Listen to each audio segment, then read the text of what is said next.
Good morning. This is John Richardson speaking with you from Toronto, Canada. Today is Friday, September the 5th, 2025. And on this nice fall morning, I am joined by a return guest who makes cameo appearances on this podcast every few years, Coach Coutts, my longtime personal trainer, responsible for keeping me reasonably healthy and possibly alive. Well, David, how are you today? Hey, John, I'm doing well, my friend. That's funny. I guess I do make a cameo every year or two, don't I?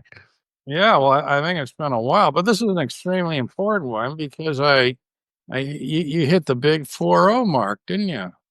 Right, right. That big 40 everyone's always talking about. It's funny when you mention it. Everyone has their opinions on 40. I find that kind of fun.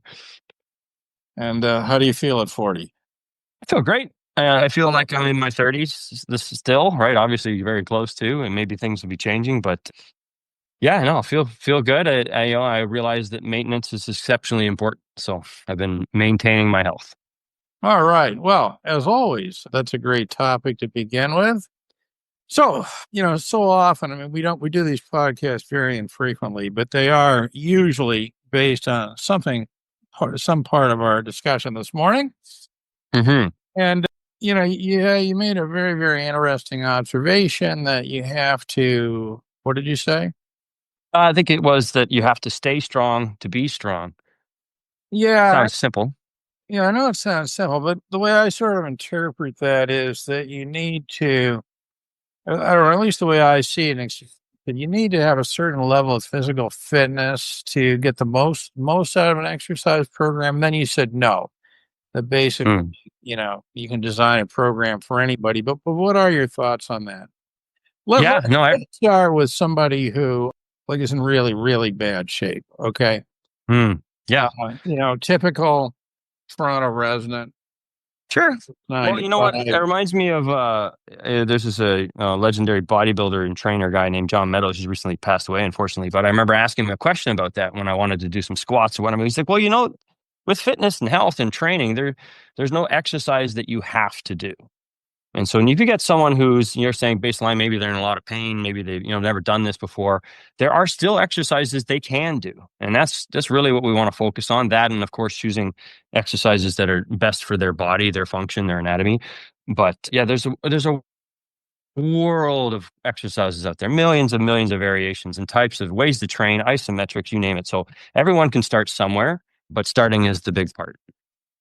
Yeah, well, I think it is, but I mean, my own experience of this is that, I usually feel so much better, after having done these kinds of things. Hmm. And I guess maybe for a lot of people, I mean, are they sort of indifferent? Like, do they not realize how much better they'd feel, if they had a decent exercise program or were in better shape? Absolutely, absolutely. You don't know unless you try. You don't know what you don't know, and people see it from a distance. They might see fitness as kind of fatty or funny, and I get it. You watch some of these videos, and there's ridiculous things going on in the gym. But then you go to somewhere like a more of a private studio. You see people getting out of pain and playing with their kids, or that person who finally overcome obesity or whatever it is. And there's a lot to be said for exercise and prescribed exercise and regular exercise. Well, including at least, I can certainly speak from my own experience, much better sleep. Yeah, that's a great. I used to have a client who's like, I can't wait for this morning workout. I'm going to sleep so well. So some people really do notice it. You're training well, you sleep well. So why is it hard? I mean, it seems to me that so much of life, whether it's exercise or anything else, is really about momentum and habits, right? And there's a saying that habit is the prison of the mind. Sure. Uh, I think that people get to the point where they can't even imagine any other kind of lifestyle or, feeling any differently. I remember listening Mm, to a conversation once about somebody who, ate like fast food, McDonald's style food most sure. days, right? And the comment was, well, this person probably doesn't even have the first idea what it means to even feel good, right? Yeah, that's their normal. That's their normal, right? So what do you think? I mean, what advice would you give to somebody who A, doesn't have money for, a high-end personal trainer, Mhm. which is probably most people actually. B, would really like to improve their overall fitness, both physical and mental. C, has a lot of trouble, saying, well, I could dedicate Tuesday morning, what have you to this. Like, what can people do just in their daily lives without changing much of anything, to build these types of things in? Like, what could they do? Sure. Sure. No, that's a great question there, John. And you're talking about the average person there, right? Like, hey, I've got this many hours to work, this many kids to take care of, this much time to drive to work. How do I do this, right? And outside of financial, where you'd be surprised, actually, financially, I always find that you can get people to give up their Starbucks coffees or some other habit they have, and then boom, they're paying for quality training. And I always will tell people that's probably the best route to go, at least in the beginning, because you really get to learn. From experienced people, and it gives you a much better base. But if you're not going to go that route, you still want to learn from better people. I read lots of books. That's not overly expensive, right? You could go for books, you could go for education. But these days, I've seen people get great results by finding their favorite YouTube fitness person that has, follow me along for yoga today. Or today we do row with Joe, I think is one of them. And I know a woman, she got fantastic results over COVID just watching YouTube videos. And they could be 10, 20 minutes. So there you would still have to discipline yourself and schedule an appointment for yourself, which is another reason why training really works, because they don't want to miss an appointment with that person they're going to meet with. That can be very strong. So maybe you have a buddy like you and I, your Zoom buddies. Hey, John, you want to get in shape together? We'll do row with Joe. We'll do it over Zoom. Like, you could do something like that, right? Put it together, make it a solid habit, and you can fit things in. It doesn't have to be an hour. I know I went and met a gentleman who thought he needed to be there. I'm going for about an hour and a half, sometimes 2 hours. Is that like not enough? Should I be going for longer? And I just laughed. I Wow. said, what? And I said, what the heck are you doing for 2 hours? Are you making friends or are you making muscles? Like, what are you doing? And so I showed him a good 45-minute routine, and he was kind of like, wow, I'm exhausted. And that's actually quite simple, but it's hard, obviously, within that time frame. Well, what about even more simple things? Like instead of I'm seeing, from the perspective of, downtown Toronto type of person, right? But I mean, what about walking instead of taking the subway? That, Yes. Well, that's different, right? You know what? Some people like to say, hey, I exercise, I go for walks. And I'm like, I will always promote walking, especially walking after you eat. Very good for you. Walk, walk, walk, walk, walk. But I don't call it exercise, because you can talk on the phone, because you could just enjoy the scenery. You're not purposely adding movement and doing things for your body. So walking, great idea. Absolutely. Take the stairs, great idea. Whatever you can remove that'll add more steps per day. You were talking about it. You just come into the building today, took a nice long walk, which you've been doing. I promote that. It's a great idea, right? Those are great ways to burn extra calories to keep your body moving, your metabolism high. okay, but so obviously that stuff's good. But what you're saying is that it's so sort of narrow in terms of the things that you're working on that in your world and the world of the professional trainer, Mhm. you might call it exercise, but not really training, not really focused Mm, training.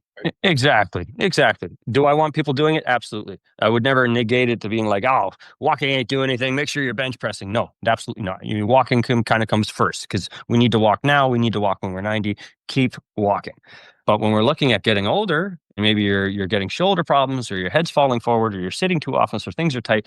Well, that's where strength and condition comes in. We want to make sure these muscles stay strong, because weak things break, as the great Louis Simmons used to say. And if weak things break and you're not training to keep things strong, well, a good chance that things might not go the way you want. Okay, so what would be two or three, say that things break, what would be two or three areas to focus on that are absolutely essential for quality longevity, meaning you can do what you want to do?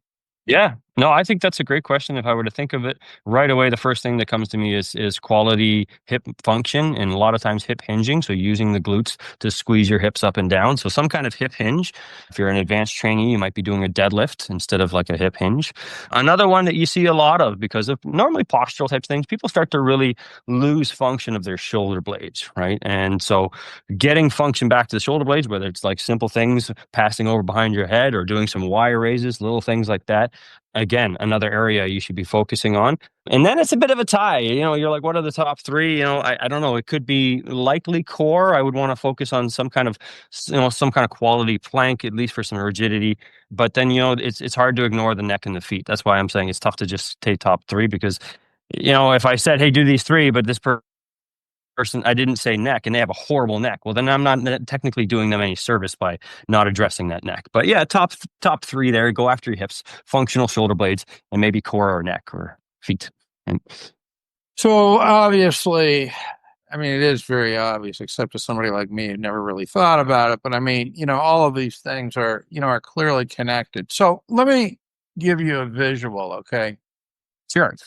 So, you go outside and you walk into a grocery store and you see somebody who almost certainly an older person, probably 75 plus, right? Or something of this nature, or 80, Okay. whatever. Sure.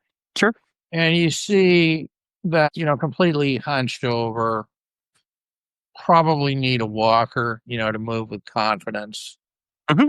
It's like, what did they not do that they should have done, 20 years earlier? Well, assuming that this is just sort of a postural thing coming from age, you can't assume that maybe that person had some major accident or something like that. There are circumstances, but like, let's just say that this person kind of fell into this position by getting older, is kind of what you're saying, Yeah. right? And for me, I'm looking at it like there are a lot of things on their body that don't function as well as they could be.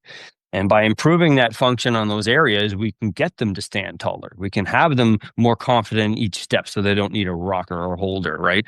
That's the kind of thing that I would address them, and unfortunately with people like that, you don't know what you don't know. Maybe your doctor said, hey, now you need a rocker. Now you need these pills. And you're just going with the advice that's given to you. So a lot of times it's no fault of their own. They kind of get stuck in these postures. What is your opinion of a lot of the mainstream advice? The sort of reflexively, well, you need a walker, you need this, you need cholesterol pills, blah, blah, blah, blah, blah. I mean, what's your general? Sure.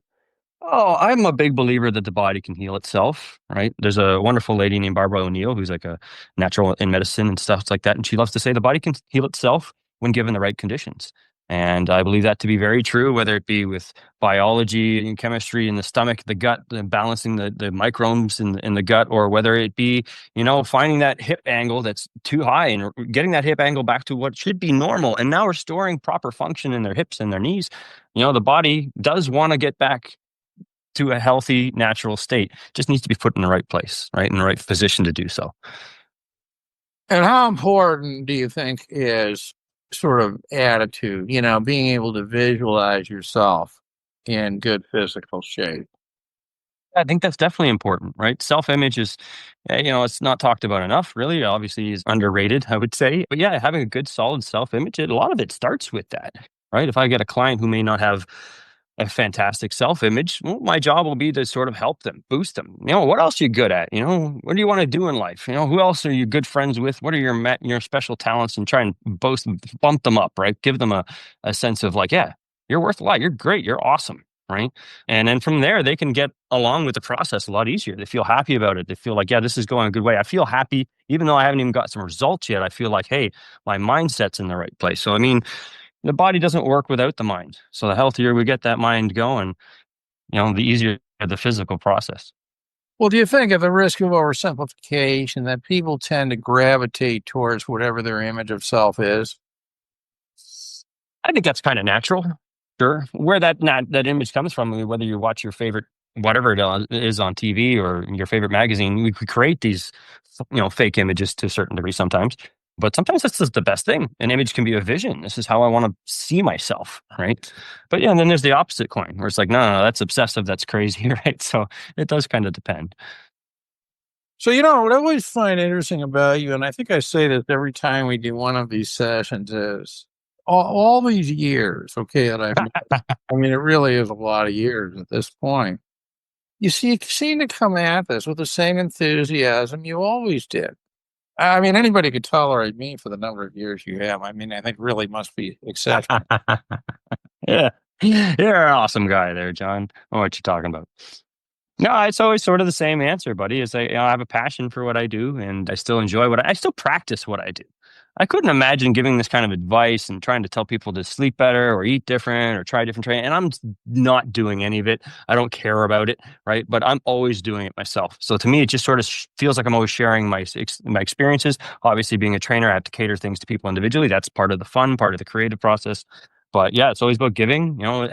I told my clients, thank you when it was COVID because I had to go from physical and go to virtual, and they all came virtual. And I had friends, moms, and stuff like that coming virtual. So I was always thanking them so much for keeping me sane, giving me something to do, having a driving purpose, helping people every day really helped COVID feel not like a problem, right? It just looked like a movie I was stuck in for 2 years, but I still had my job and my purpose and my drive.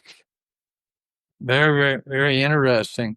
So what's the age range of people who you're working with? Let's see here. Trying to think about who would be youngest. Yeah, I have some in the late 20s, not a lot. And then I have a few 40-year-olds, a handful of 50-year-olds, a good amount of people in their 60s and 70s, and I have one lovely lady who's 87. Oh, that's amazing. Oh, she's my hero, right? She's awesome. What kind of things do you work with her on? Very individualized again, once again, getting after neck things where priority, posture was priority, strength was priority. She'd never trained in her life, right? This was very new to her. And so getting a good solid foundation. And she picked up fast, right? Next thing you know, she's doing full squats. She's got walking lunges. She can do planks. She can do pull downs, perfect bird dogs, all kinds of stuff. She always talks about she can get more steps in. She feels healthier. It seems to really be working for her. So Well, I think it probably works for everybody. It makes you, but what I found really interesting today was you're talking about the importance of strength. yeah. And Yeah, and then she's a great example for that, right? We get to that age and, sitting on the toilet could be hard. Why? Because you're not strong enough to do it anymore. But if I handed you two 40-pound dumbbells in each shoulder and you did 10 reps to a toilet or a seat that's lower than your toilet, it's gonna make that toilet pretty easy every day. Right. And so that's a great example for strength training and how it can convert to you got to sit and stand at your dinner table, you got to sit and stand to your car, and the stronger that is, the easier your daily movement. so you were when we were chatting about this earlier today, you contrast, you were talking about, I don't remember the language you used, but these would have been weightlifters, who were used to, pumping a lot of iron, that sort of thing. Who Hmm. trouble with, some of the exercise that we were doing, these bowing to Buddha Right. and that sort of. Yeah. I wonder if you could distinguish between different kinds of strength. Sure, sure. Well, I mean, there's sport specific strength, and that would be someone there who was focusing mostly on bodybuilding. They wanted a stronger squat because they also like being strong in the big three or the powerlifting movements. And they hadn't noticed that the quads, the front of their thighs, even though they were huge and strong, they were too strong, too huge. They were affecting normal function, and that's just something they may not be aware of because they're focusing on what they see in the mirror. Right. And we see that kind of stuff a lot, right? Where if we don't focus on full function of the body, we might actually start to lose function.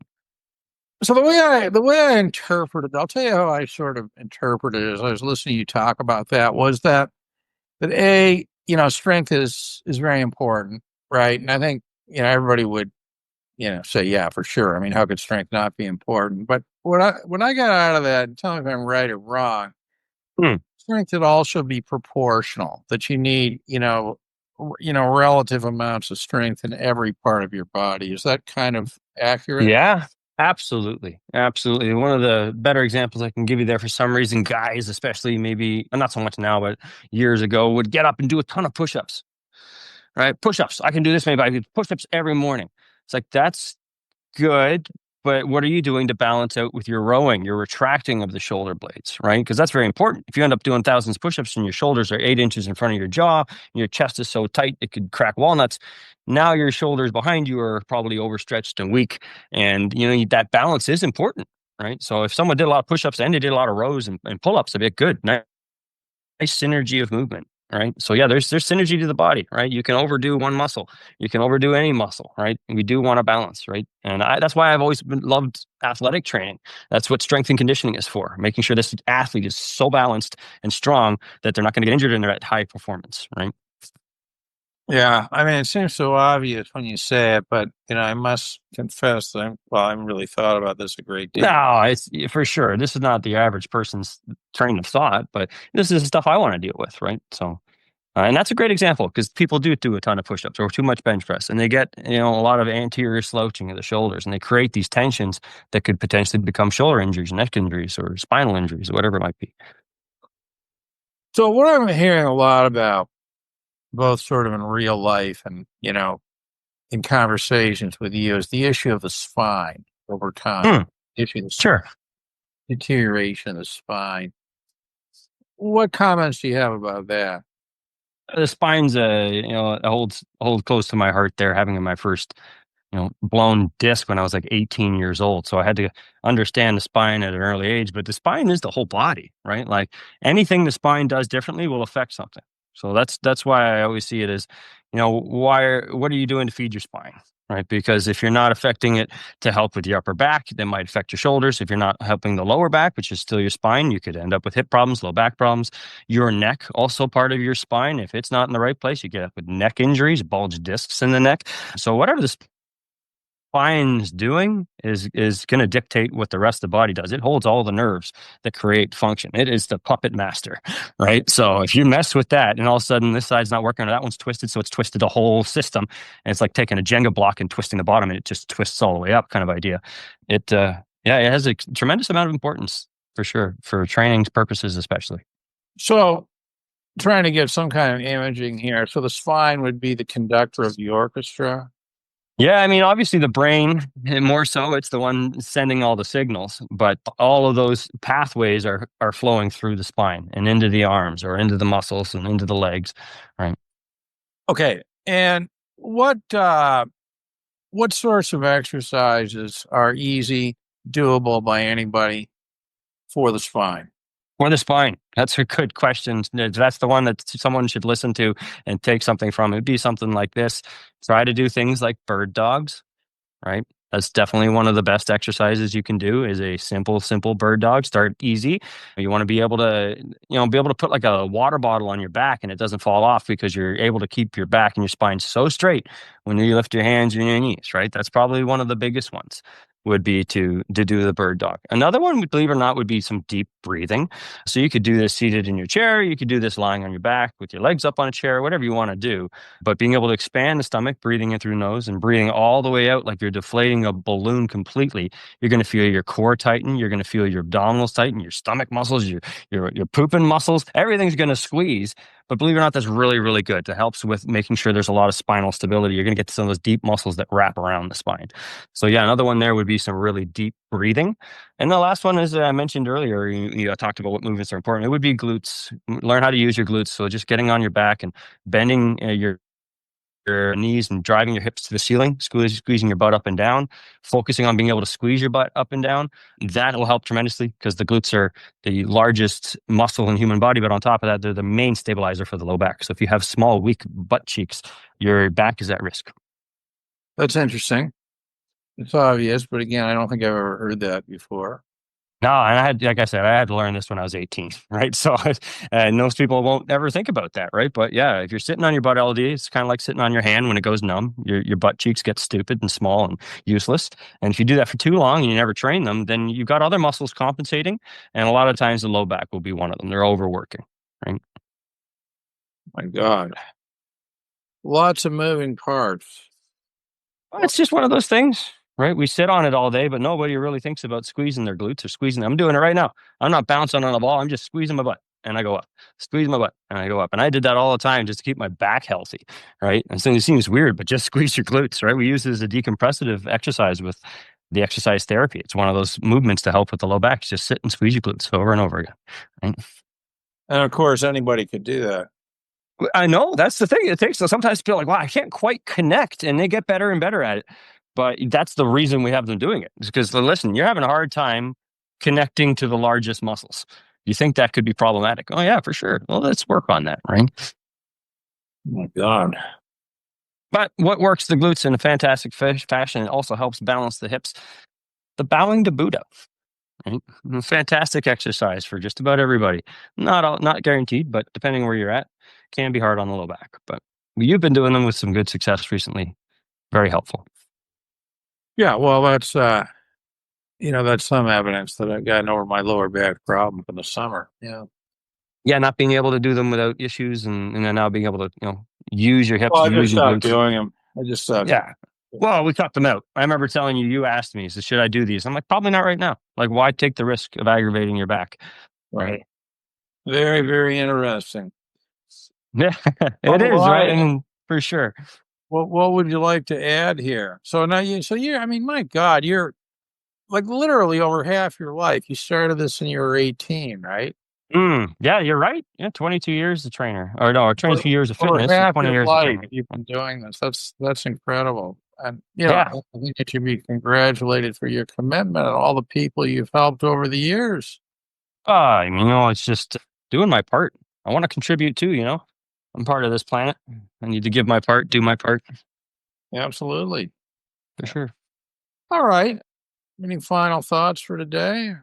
Happy No, you birthday. know what? It just kind of going back to what we started with there, and it was sort of a message for people that if you're not feeling strong, if you're feeling weak, you need to stay strong to be strong, and that could require simple things like getting up and moving, or starting on a YouTube journey, or asking some friends for help.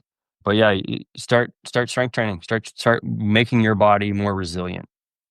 Very, very good advice. Okay, so kind of in closing here, I'm speaking once again with David Coutts. I think it was Coach Coutts, personal trainer extraordinaire. And David, how would people get in touch with you if they want to take the next step? Well, you can still reach me at Coach Coutts on most handles there at coachcoutts.com. You can get all kind of connections and such from those locations. Excellent. Yeah. All right. Well, thanks for the podcast today, and thanks for your help over the years. Oh, thank you there, John. It's always been a pleasure. More years to come here, right? Absolutely.